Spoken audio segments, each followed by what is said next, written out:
So hello guys, welcome back. स्वागत है आप सबका एक और नए वीडियो में। और इस वीडियो में हम बात करने वाले हैं डेयरडेविल बॉर्न अगेन का जो ट्रेलर आया है उसकी कुछ डिटेल्स के बारे में।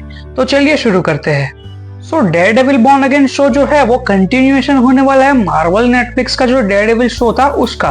मतलब उसके जो 3 सीजन थे उसके बाद की स्टोरी हमको डेयरडेविल बॉर्न अगेन में देखने को मिलेगी। और इसमें स्टार कर रहा है Charlie Cox as Daredevil and Vincent D'Onofrio as Wilson फिस्क।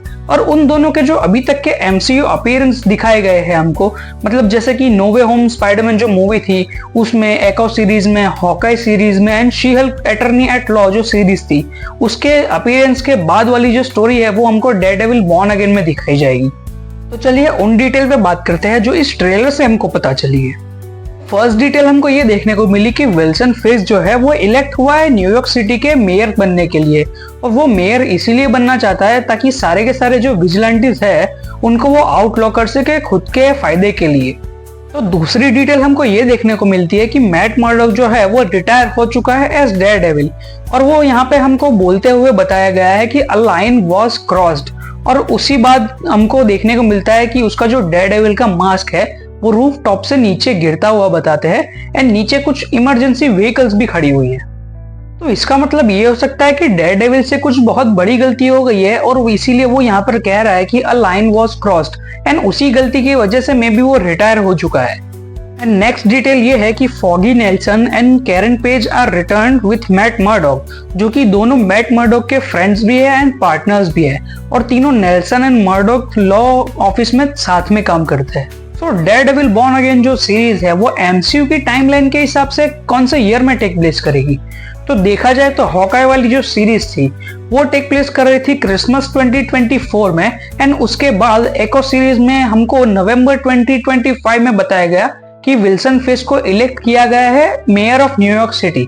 तो maybe Daredevil born again वाली जो सीरीज है वो टेक प्लेस करेगी 2026 में एमसीयू टाइमलाइन के अकॉर्डिंगली। एंड फिर हमको देखने को मिलता है return of Bullseye in the MCU by this series and उसको हमको ट्रेलर में चलता हुआ बताया जा रहा है, जो कि काफी बड़ी बात है क्योंकि लास्ट टाइम में हमने जब बुल्सआई को देखा था डेयरडेविल सीजन 3 के एंड में, जब वो पैरालाइज हो चुका था by Wilson Fisk and he was undergoing through experimental surgery by doctor Oyama. और कॉमिक बुक में भी सेम वैसा ही होता है, उसकी स्पाइनल सर्जरी होती है एंड एक्चुअली वो सर्जरी इन्वॉल्व करती है एडमेंटियम को। तो मे बी एडमेंटियम हमको यहाँ से एमसीयू में दिख सकता है। एंड जैसा कि हम सब जानते हैं कि डेयरडेविल बॉर्न अगेन जो सीरीज है वो रिलीज होने वाली है डिज्नी प्लस पे captain America brave new world movie के कुछ हफ्ते बाद ही। और captain America brave new world जो मूवी है उसमें भी हमको एडमेंटियम बताया जाएगा। तो मतलब captain America movie and Daredevil जो सीरीज है उन दोनों के अंदर हमको एडमेंटियम का इंट्रोडक्शन किया जाए एमसीयू में। हमको यहाँ पे एक और विलन बताया जाता है जिसका नाम है Muse, who is a street artist and serial killer, जो कि पेंट करता है अपने विक्टिम के ब्लड से।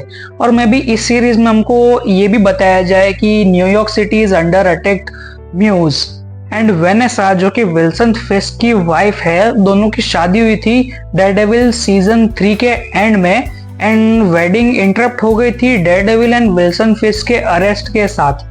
तो हमको इस सीरीज में वेनेसा एंड विल्सन फिस्क का रीयूनाइट भी बताया जाएगा। हमको यहाँ पे जॉन बर्नथाल का पनिशर भी रिटर्न करते हुए दिख रहा है ट्रेलर में। बट डेयरडेविल एंड पनिशर एक दूसरे से लड़ रहे हैं किसी सीन में, तो पता नहीं चल रहा कि वो दोनों दोस्त हैं या दुश्मन इस सीरीज में। So let's see. इसी के साथ हमको देखने को मिला एमसीयू के व्हाइट टाइगर का फर्स्ट लुक, जिसका नाम है हेक्टर अयाला, जो कि ब्रदर है एवा अयाला का, जिसको हमने स्पाइडरमैन जो एनिमेटेड सीरीज थी उसमें एज व्हाइट टाइगर देखा था। So maybe in the later MCU his sister Eva Ayala will also take on the mantle of White Tiger as well. And हमको यहाँ पे डेयरडेविल के 5 अलग अलग कलर के मास्क भी देखने को मिल रहे हैं, red, dark red, yellow, black and grey. तो येलो वाला तो हमने जो She Hulk Attorney at Law वाली जो सीरीज थी उसमें देख ही लिया है एंड रेड वाला भी हमने देखा हुआ ही है एंड बाकी भी काफी अच्छे लग रहे हैं। एंड ट्रेलर में हमको बताया जा रहा है कि डेयरडेविल जो उसका सिग्नेचर वेपन है बिली क्लब, जो कि वो नेटफ्लिक्स वाली सीरीज में भी यूज करता था, वो यहीं पे भी यूज कर रहा है, जो कि काफी अच्छा दिख रहा है। इन ट्रेलर में हमको बताया जा रहा है कि यहाँ पे ल्यूक केज भी एग्जिस्ट करता है। तो वो कैसे? तो टाइम स्क्वायर पे हमको एक एडवर्टाइजमेंट दिखाई जाती है एक क्लब की, जो कि ओन करता है ल्यूक केज। तो maybe Daredevil born again series के अंदर हमको ल्यूक केज का भी अपीयरेंस देखने को मिल सकता है। एंड यहाँ पे एक छोटा सा रेफरेंस हमको एंटमैन एंड दी वास्प का भी देखने को मिला। वहां पे कहीं एक जगह पर लिखा हुआ है कि पिम वैन डाइन फाउंडेशन, और नीचे हैप्पी न्यू ईयर करके कुछ लिखा हुआ है। तो ये रेफरेंस था एंटमैन एंड दी वास्प का। And last but not least, तो हमको यहाँ पे इस ट्रेलर में ऐसा रेफरेंस भी मिल रहा है कि यहाँ पे इस सीरीज में डेयरडेविल बॉर्न अगेन जो सीरीज आने वाली है उसमें एक बड़ी ट्रेजेडी भी हो सकती है, क्योंकि हम डेयरडेविल को बोलते हुए सुनते हैं कि अ लाइन वॉज क्रॉस। तो मे बी ये एक रेफरेंस इस बात का हो सकता है कि उसके जो दो फ्रेंड्स और पार्टनर्स है, Karen Page and Foggy Nelson, तो उन दोनों में से किसी एक की या दोनों की डेथ हो सकती है इसमें। तो ये थी कुछ details Daredevil born again trailer से। तो आपको वीडियो अच्छी लगी हो तो वीडियो को लाइक कर दो, शेयर कर दो एंड चैनल को सब्सक्राइब कर दो। Thank you for watching.